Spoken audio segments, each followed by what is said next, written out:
Bem-vindos a mais uma entrevista diretamente dos corredores da edição histórica de 2024 da FenaLó.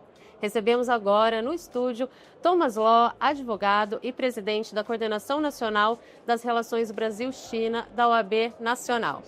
Muito obrigado pela presença, Dr. Thomas. Obrigado, Bárbara. Para mim é sempre uma alegria poder falar com seus telespectadores e falar também dessa experiência da FenaLó este ano. Já começo perguntando sobre isso, então, as suas impressões sobre a feira e também qual a importância de se realizar um evento desse porte. Eu acho que o direito, Bárbara, ele é uma transformação. Hoje a gente está vendo uma transformação social, né? Você vê o uso de tecnologias, o comportamento das pessoas mudam, os próprios escritórios estão cada vez mais dinâmicos pós-pandemia, você vê muita gente trabalhando online. Então, isso tudo é importante que haja uma feira desse nível, trazendo novas tecnologias para os escritórios pequenos, médios, inclusive os grandes, porque hoje, com essas relações tão dinâmicas que ocorrem, tanto pelo comércio digital, o e-commerce, ou a forma das pessoas terem o seu próprio entretenimento, jogos online, a gente percebe que é importante, sim, ter essa integração das pessoas, inclusive dos jovens advogados com os advogados mais experientes, até para um encontro, um hub de trocas de informações.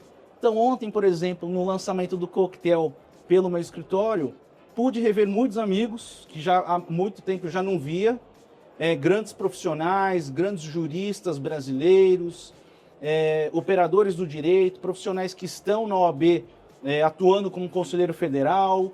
Então, para mim, foi um momento bacana, inclusive de reconexão com os amigos da advocacia.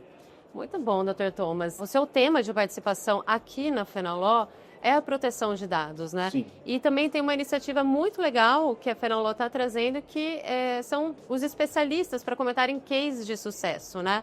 Gostaria que o senhor comentasse sobre o case da Sul América. Acabamos de sair agora de um painel muito bacana, Bárbara. A gente convidou o Diego, que é o DPO, né, o Data Protection Officer, do caso Sul América. E a pergunta que a gente foi destrinchando, foi falando como uma reflexão, porque assim, a teoria é muito fácil. Você pega a doutrina internacional, você fala do privacy by design, né? E agora o problema é como é que você aplica essa teoria toda europeia e você aplica isso no Brasil, numa empresa brasileira, com todos os seus grandes desafios, uma cultura diferenciada, diferente. Como é que você muda a cultura da empresa? Essa é uma primeira pergunta. Segunda pergunta, como é que você faz o programa mesmo de compliance? Como é que você consegue realmente fazer essa integração com os funcionários, a empresa? Como é que você coloca o sistema de monitoramento? Como é que você vai criar um canal de denúncias dentro da sua empresa? O ombudsman, uma ouvidoria?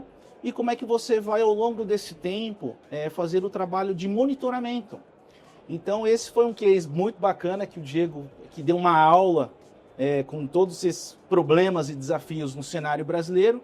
E a gente, para até piorar um pouco esse cenário, evidentemente a gente fala aí das agências, a própria Agência Nacional de Proteção de Dados, como ela está regulamentando essas questões no Brasil. Então, é tudo um grande desafio, mas a gente sabe que muitas empresas que vêm com capital estrangeiro para o Brasil já vêm com uma norma e os standards internacionais com regulamentação que eles já estão trabalhando, por exemplo, na União Europeia ou em outros países. Então, o Brasil está aqui só para atender esses requisitos.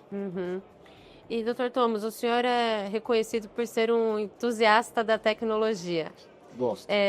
Qual paralelo podemos traçar entre a adoção e a receptividade a essas novas tecnologias entre o Brasil e a China? Então, Bárbara, esse ano tivemos na China, nos 50 anos das relações diplomáticas, nas celebrações, tive com o vice-presidente da República, Dr. Geraldo Alckmin, na visita do COSBAN, que é o alto nível de concertação entre o Brasil e a China, na delegação dele. E também fiquei para uma ida nossa com grandes juristas brasileiros através do Centro de Estudos de Direito Econômico e Social, com o professor João Grandino Rodas, um grande internacionalista, e junto com ele, com outros juízes, professores e advogados, realizamos algumas visitas, inclusive na Suprema Corte da China. Então tivemos discussões sobre a inteligência artificial, com professores altamente qualificados na China, e a gente percebe o seguinte, que lá eles não têm uma regulamentação. Eles têm o Guiding Principles, são os princípios éticos da inteligência artificial, mas que no Congresso do Povo da China eles vão ter uma legislação depois de 5 anos. Ou seja, as empresas chinesas em diversos setores da economia está apto a fazer pesquisas de sandbox, né? Testando as novas tecnologias para inteligência artificial em todos os setores da economia. Então a gente vê um boom nessa área, existe um investimento muito grande pelo governo chinês nessa área, porque eles entendem que isso não seria uma barreira, e sim seria o progresso das nações, seria o progresso de uma ciência. A inteligência artificial para a China, eles entendem um pouco diferente do efeito Bruxelas. Eles entendem que eles respeitam a legislação da União Europeia, mas que para a China existe uma coisa um olhar diferenciado para essa questão. Ou seja, que eles entendem que é uma ciência e é um progresso. Então tem que entender a inteligência artificial como uma ciência. E a partir daí, sim, entender as complicações e depois de 5 anos fazer uma legislação mais robusta. Uhum. E, doutor Thomas, bom, o senhor é um especialista, né, em tecnologia. O que o senhor diria, quais seriam as suas apostas em relação às tendências para as novas tecnologias no Brasil? Tivemos também um painel aqui, Bárbara, com 2 professores, 2 advogados norte-americanos. A gente fez o convite para o professor Jim e para o professor Frank. Então, no nosso evento que tivemos ontem também, discussões de IA no mundo jurídico dos Estados Unidos, eu fiz essa pergunta para eles. Qual que é a inteligência artificial que está lá, pode ser uma coisa bacana no mercado, e quais são as tendências? E eles me falaram que o seguinte, que lá agora a inteligência artificial nos States, inclusive na China também são os robôs. Os robôs com inteligência artificial. Então já tem robô que lava prato, lava copo, fica em casa até como babá. Isso já é uma tendência nesses 2 modelos, nesses 2 poderes desses 2 países. Tanto os Estados Unidos está desenvolvendo isso por suas Big Techs, e a China também está desenvolvendo isso com as suas Big Techs. Então a gente vê realmente uma competição de tecnologias tanto pelos Estados Unidos e pela China.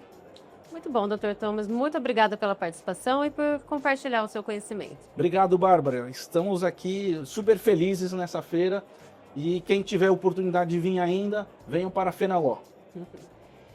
Mais uma entrevista incrível diretamente do estúdio da Fenaló, e tem muito mais, muito conteúdo exclusivo. Confere lá no YouTube.